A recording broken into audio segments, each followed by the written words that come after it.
வணக்கம். இன்றைய மாவட்ட செய்திகள். வண்டலூர் உயிரியல் பூங்காவில் உள்ள பல வகையான விலங்குகளை பார்வையிட மக்கள் ஆர்வமுடன் வருகின்றனர். காட்டு மாடு பெருக்கத்தில் பூங்கா சிறந்து விளங்குகிறது. 30க்கும் மேற்பட்ட காட்டு மாடுகள் உள்ளன. இதற்காக வளாகத்தில் கட்டுமான பணி நடக்கிறது. மாடுகளை காட்டுக்குள் சென்று சுற்றுலாப் பயணிகள் பார்த்து ரசிக்கும் வகையில் சஃபாரி துவங்க ஏற்பாடு நடக்கிறது. இந்த நிலையில் ஞாயிற்றுக்கிழமை காட்டு மாடு ஒன்று தப்பியோடிவிட்டது.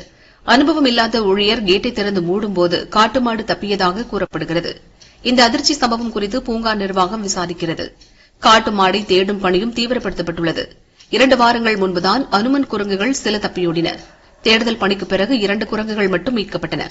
அடுத்தடுத்து விலங்குகள் தப்பியோடும் சம்பவம் அதிர்ச்சியை ஏற்படுத்தியுள்ளது. பூங்கா நிர்வாகம் மீது விமர்சனம் எழுந்துள்ளது.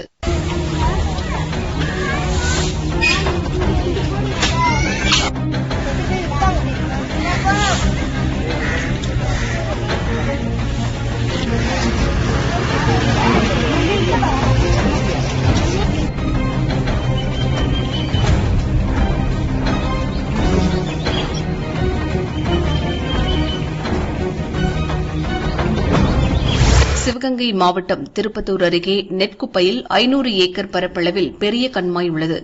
கடைசி 2 ஆண்டுகளாக கண்மாயில் தண்ணீர் வற்றாததால் மீன்பிடி திருவிழா நடத்தவில்லை. இந்த முறை தண்ணீர் வேகமாக வற்றியது. இதையடுத்து மீன்பிடி திருவிழா நடத்துவதாக ஊர் பெரியவர்கள் அறிவித்தனர்.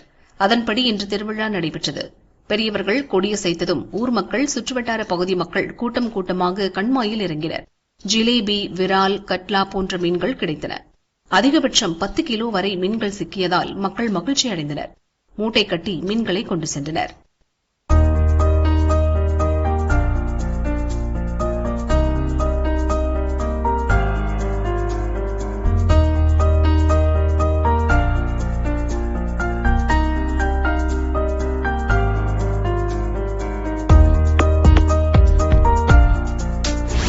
திருச்சி மாவட்டம் சமயபுரம் மாரியம்மன் கோயிலில் இன்று அதிகாலை அம்மனுக்கு பூஜை நடந்தது. கோயில் குருக்கள் குருவாயூரப்பன், நாகநாதன் பூஜை செய்து தீபாராதனை காட்டினர். அப்போது எதிர்பாராத விதமாக அம்மனுக்கு மேலே கட்டியிருந்த வெட்டிவேர் பந்தலில் தீப்பற்றியது. குருக்கள் இருவரும் தீயை அணைக்க முயன்றனர். இதில் 2 குருக்களின் கை, தலை, உடலில் தீக்காயம் ஏற்பட்டது. முதலுதவி சிகிச்சைக்கு பிறகு திருச்சி தனியார் மருத்துவமனையில் 2 பேரும் சேர்க்கப்பட்டனர். அம்மனுக்கு தீபாராதனை காட்டும்போது தீ விபத்து ஏற்பட்டதால் உற்சவர் அம்மனுக்கு பாலபிஷேகம், ஹோமம், பரிகார பூஜைகள் செய்யப்பட்டன. மதுரை மாவட்டம் பாப்பாப்பட்டி ஒச்சாண்டம்மன் கோவில் மாசிப்பச்சை மகா சிவராத்திரி வழிபாடு வெகு விமரிசையாக நடைபெற்றது. இதையொட்டி உசிலம்பட்டி சின்ன கருப்பசாமி கோவிலில் இருந்து அம்மனின் ஆபரணங்கள் அடங்கிய உக்கிரான பெட்டிகள் கடந்த மார்ச் 8ஆம் தேதி பூசாரிகள், கோடாங்கிகள் மற்றும் பக்தர்கள் சிறப்பு வழிபாடு நடத்தி எடுத்துச் சென்றனர். மகா சிவராத்திரி வழிபாடுகளுக்கு பிறகு கோவிலில் இருந்து பெட்டிகள் ஆதி வழக்கப்படி ஆங்காங்கே கிராமங்களில் தங்கி சிறப்பு வழிபாடுகள் நடைபெற்றன. அதைத் தொடர்ந்து வடுகாட்டுப்பட்டியில் இருந்து ஏராளமான பக்தர்கள் புடைசூழ சின்ன கருப்பசாமி கோவிலுக்கு பெட்டிகளை எடுத்து வந்தனர். வழியில் பாதாளக்கட்டை எனும் ஆணி காலணி அணிந்து வந்தனர். உசிலம்பட்டி டவுன் போலீஸ் ஸ்டேஷன் அருகில் நீதிபதி மகாராஜன் மற்றும் டிஎஸ்பி விஜயகுமார் மற்றும் போலீசார் வரவேற்பு கொடுத்தனர்.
மதுரை மாவட்டம் மேலூர் அருகே வடக்கு நாவினிப்பட்டி சத்தியபுரம் 4 வழிச்சாலை எதிரே தோப்புக்குள் அமைந்துள்ளது முத்துப்பிள்ளையம்மன் கோவில்.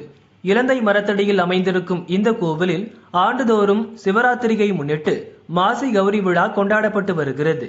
விழாவையொட்டி கடந்த 15 நாட்களுக்கு முன் காப்பு கட்டி விரதமிருந்த பக்தர்கள் வடக்கு நாவினிப்பட்டியில் அம்மனின் ஆபரண பெட்டியை ஊர்வலமாக 3 கிலோமீட்டர் தொலைவில் உள்ள முத்துப்பிள்ளையம்மன் கோவிலுக்கு தலையில் வைத்து ஊர்வலமாக சுமந்து வந்தனர். தொடர்ந்து நடைபெற்ற விழாவில் மருளாடி எனும் சாமியாடி பெண் ஒருவர் கோவில் பகுதியில் பரப்பி வைக்கப்பட்டிருந்த மல்லிகை பூக்களில் நாகம் போல ஆடி பக்தர்களுக்கு ஆசி வழங்கினார். பக்தர்கள் காணிக்கையாக வழங்கிய 51 ஆட்டுக்கிடாய்கள் மற்றும் 100க்கும் மேற்பட்ட சேவல்களை பலியிட்டு அதனை அங்குள்ள தோட்டத்துக்குள்ளே சமைத்து விழாவில் கலந்து கொண்ட பல்லாயிரக்கணக்கான பொதுமக்களுக்கு கறிவிருந்து பரிமாறப்பட்டது. திரளான பக்தர்கள் கலந்து கொண்டனர்.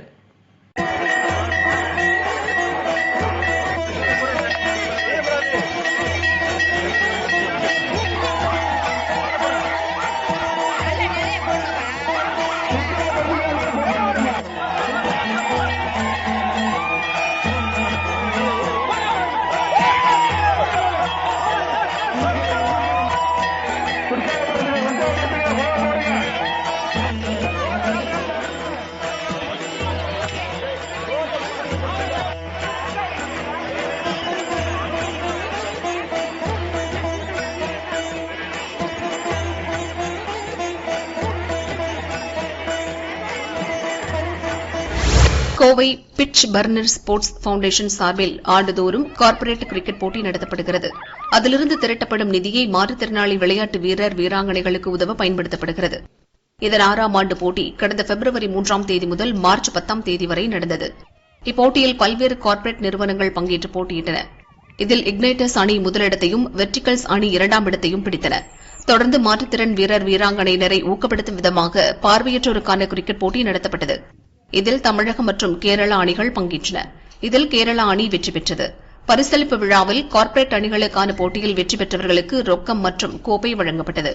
பார்வையற்றோர் கிரிக்கெட் போட்டியில் வென்ற கேரளா அணிக்கு 25,000 ரூபாய் மற்றும் தமிழக அணிக்கு 15,000 ரூபாய் ரொக்கம், விளையாட்டு உபகரணங்கள் வழங்கப்பட்டன. பரிசளிப்பு விழாவில் திருப்பூர் எஸ்டிஆர் கார்ஸ் மணி கீர்த்திலால் நிர்வாகி பிரபாகரன், கோவை மொபைல்ஸ் உரிமையாளர் கலிபகதுல்லா, தன்வந்திரி மெடிக்கல்ஸ் நிர்வாகிகள் கோபால், ராஜலட்சுமி, உற்சவா ஹில்ஸ் மார்க்கெட்டிங் மேலாளர் ஜேம்ஸ் ஆகியோர் பங்கேற்றனர்.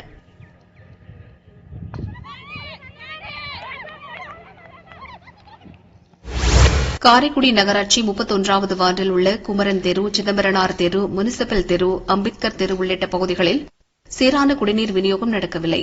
இதனால் குடிக்கக்கூட தண்ணீரின்றி மக்கள் தவித்தனர். நகராட்சி நிர்வாகத்திடம் பல முறை புகார் கூறியும் நடவடிக்கை எடுக்கப்படவில்லை. இதனால் 50க்கும் மேற்பட்ட பெண்கள் தேவக்கோட்டை ரோட்டில் காலி குடங்களுடன் மறியல் செய்தனர். அந்த பகுதியில் டிராபிக் ஜாம் ஆனது. போலீசாரும் அந்த வார்டு திமுக கவுன்சிலரும் பேச்சுவார்த்தை நடத்தினர். சீரான குடிநீர் விநியோகம் செய்ய ஏற்பாடு செய்வதாக உறுதியளித்தனர். உடனே போராட்டம் கைவிடப்பட்டது.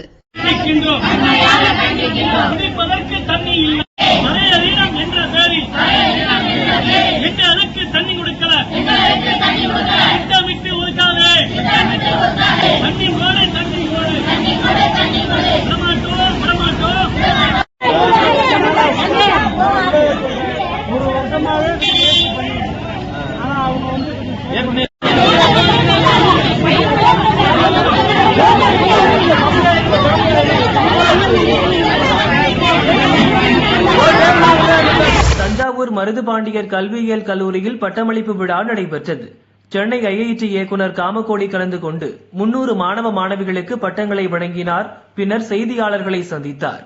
நம்ம கண்ட்ரியில இன்னைக்கு 15லேருந்து 35 வயசுல உள்ள அந்த செக்மெண்ட்ல நம்ம உலகத்திலேயே நம்ம யங்கஸ்ட் பாப்புலேஷன். இப்ப அந்த செக்மெண்ட்டுக்கு நம்ம எஜுகேஷன் ப்ராப்பரா கொடுக்கணும்.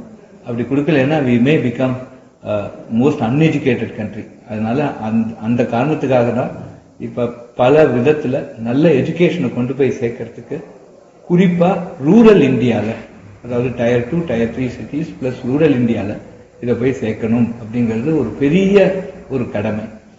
இது நம்ம கண்ட்ரிக்கு 2047 நம்ம மாண்புமிகு பிரதமர் அவரோட விக்ஷித் பாரத் 2047 ஒரு அந்த கனவு நினைவாகணும்னா இந்த மாதிரியான ரூரல் இந்தியாவுக்கு நம்ம படிப்பை கொண்டு சேர்ப்பதுங்கிறது ஒரு நிச்சயமாக ஒரு கடமை. அதை இந்த இன்ஸ்டிடியூட்ஸ்லாம் செஞ்சுட்டு இருக்காங்க. குறிப்பா எங்களுக்கு முதலாக ஸ்போர்ட்ஸ் கோட்டா ஐஐடி மெட்ராஸ் ஒரு எக்ஸ்பெரிமெண்டா அடுத்த வருஷம் நாங்க ஆரம்பிச்சிருக்கோம். அதுல இதுல ஸ்போர்ட்ஸ் விளையாடுறவங்களுக்கு அவங்களுக்கு ஒரு ஐஐடியில பிடெக் படிக்கும் ஒரு வாய்ப்பு. அவங்க ஜெய் அட்வான்ஸ்டு குவாலிஃபை ஆகணும், ஏதோ ஒரு ரேங்க் லிஸ்ட்ல இருந்தா போறோம். அவங்க தேசிய அளவில் ஏதோ ஒரு மெடல் அல்லது இன்டர்நேஷனல் லெவலில் பார்ட்டிசிபேஷன் இது இருந்தால் அவங்க வந்து இதுக்கு அப்ளை செய்யலாம். இதற்கான எல்லாமே எங்களோட வெப்சைட்டில் போட்டிருக்கோம்.